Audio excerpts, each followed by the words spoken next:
Now, in the aftermath of that much talked about Anambra Investment Summit in September, which showed off extensive commercial and economic operations, it's emerged that the state is further ahead than any other in this country in vehicle manufacturing and auto parts factories. It contributes more than 70% to the production of auto parts, including motorcycles. So the logical thing to do is to try and expand that even further. But obstacles remain, not least inadequate infrastructure, the lack of electricity, and limited access to funding. So the state government headed off to the Intra-Africa Trade Fair in Cairo to try and make the right business connections. And sure enough, according to them, they secured a $200 million deal for the development of industrial infrastructure in Anambra State. I mean, let's face it, it's a small step when it comes to the new economy Governor Charles Soludo has promised to build. But it's a start, isn't it? And well worth crowing about in the current context of Nigeria's economic crunch. And to crow about it, I'm joined now in the studio by the Anambra State Commissioner for Industry, Christian Udechukwu, who is also an international economist and a political and business analyst. But the hat you're wearing today is clearly that of Commissioner for Industries. I haven't seen you since you became Commissioner, so congratulations. Thank you. Thank you Tell so us much. what you achieved at the Intra-Africa Trade Fair in Cairo. Thank you, Charles, for having me in the studio. I think one of the most outstanding things before the financial gain was that our governor, Professor Charles Soludo, turned up in Cairo. Nobody expected him to, because just as we were packing our suitcases from Abuja to leave, and he was still in Anambra, we had news that he lost his father. Is that your phone ringing? No, I don't think so. No. We had word that he lost his father. Right. So that was a big problem because we were no longer sure what was going to happen.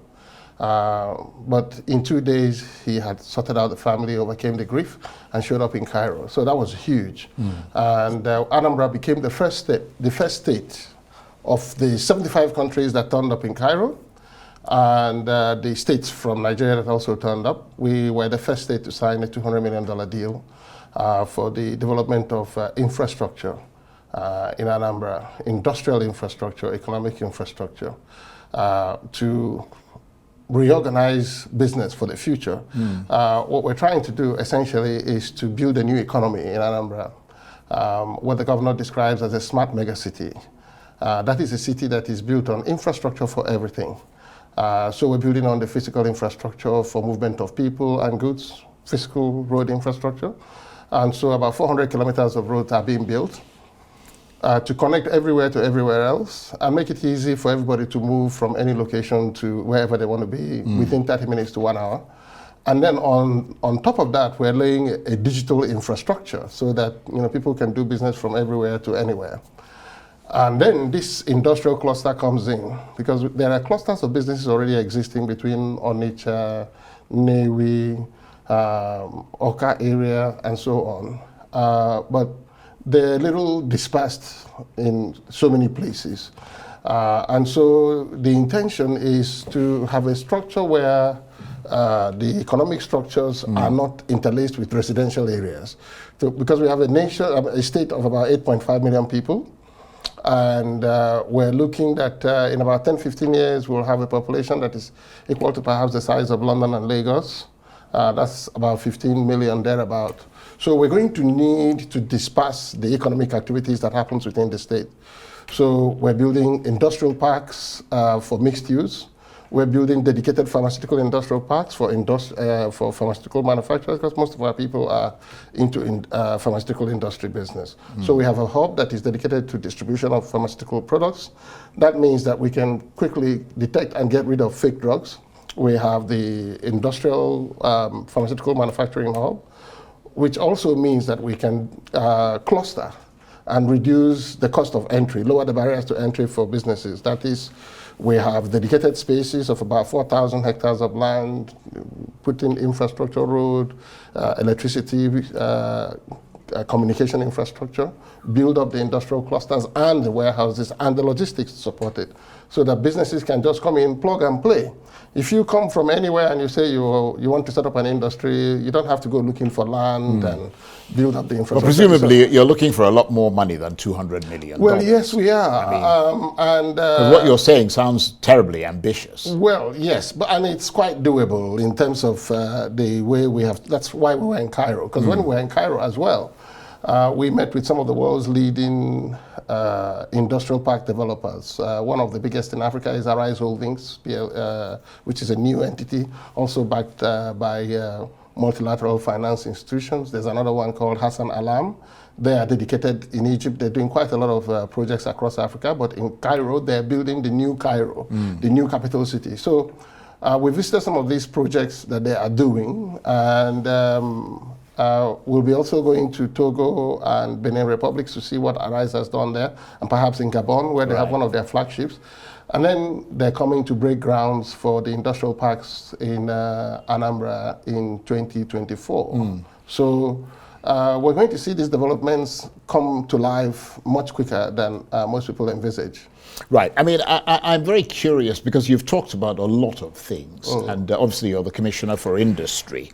And you've got these broad plans about what you want to do over the next sort of decade or so. I mean, but I'm wondering how much you're doing with the companies that already exist within Anambra State. For example, you're home to Innocent Motors. Are all of you in Anambra State in the government using Innocent cars?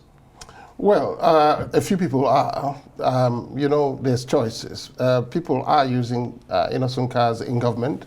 I am. I've applied for my own from Innocent. Because I would have thought that that's one way of building up an industry. Well, I mean, yes. Not only you guys using, I mean, it's a logical way to grow the industry. Well, not only you guys using it, but encouraging other states and even other countries. Well, I think, Charles, I mean, you went to Egypt. The good news is that Professor Charles Chukwuma, who is the governor of the state, and the chief marketing officer of Anambra has an entire convoy of cars made by Innocent. Because Soludo has appointed himself the chief marketing officer of Made in Anambra, all things Made in Anambra. And as we're about to launch our export promotion program, he's also the chief export promoter for Anambra. Now, as you know, Innocent is the primary auto manufacturer, is first in the field, biggest in the African continent, and we're very proud of him. Anambra is the home of Innocent. But new players are coming in. We have Omar and Kojo Motors now. They're in partnership with Yutong, China, one of the biggest bus producers. They've just done groundbreaking. They'll be rolling out buses in Q1 of 2024. We also have other auto manufacturers coming in from Korea, from Vietnam, and from China. So, you know, we're probably going to have in Anambra what will be like the Detroit of the USA. Motor states rather than motor city. Well, there's going to be a whole lot of things happening. And Charles, the interesting thing is that the governor is very, very deliberate, purposeful, and intentional in the planning for the development of the state. And so to ensure that the population is really prepared for what is coming, we're training in the plans 1 million digital tribe, people who are very versatile, capable on ICT. We've established a solution innovation district that is responsible for that. He has also offered free education for primary school children to JSS 3.